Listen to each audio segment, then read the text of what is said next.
In this video we're going to look at chromatography. So chromatography is used to separate components of a mixture. The two types of chromatography that we need to look at both involve a stationary phase and a mobile phase.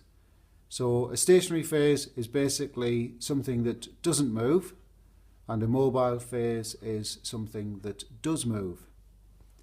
And like I've just said, two types of chromatography. We're focusing on thin layer chromatography, or TLC for short, and we're looking at gas chromatography as well, and that's GC for short.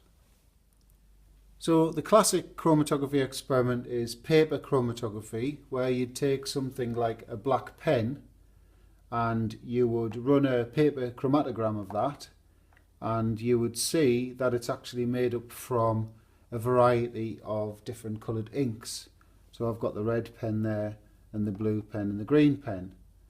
So chromatography allows us to separate these separate colours that actually make up this colour that we see, the black colour.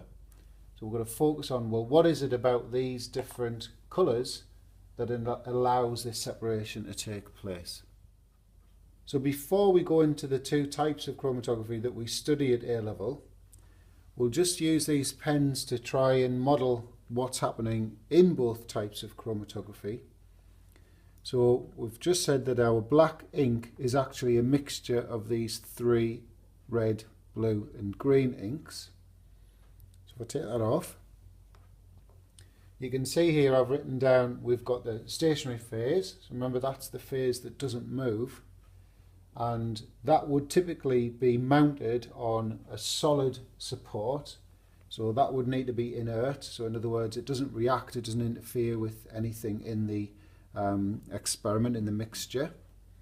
So we've got this stationary phase, and I'll go into what this could be when I look at each individual type of chromatography. So the mobile phase, the job of that is to move these components through the experiment, if you like. Now, the thing you need to appreciate is all the time these components in the mixture are interacting with the stationary phase. So the more they interact with this stationary phase, then the more difficult the mobile phase is going to find it to move the components.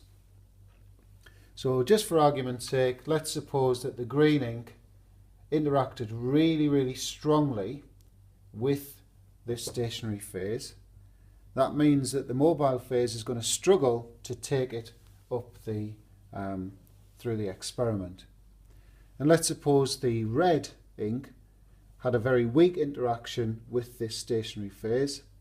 That means the mobile phase will carry it much further.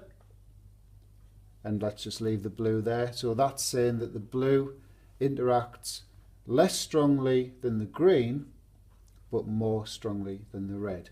So by the different interactions between the ink or the components and the stationary phase, we've allowed separation to take place.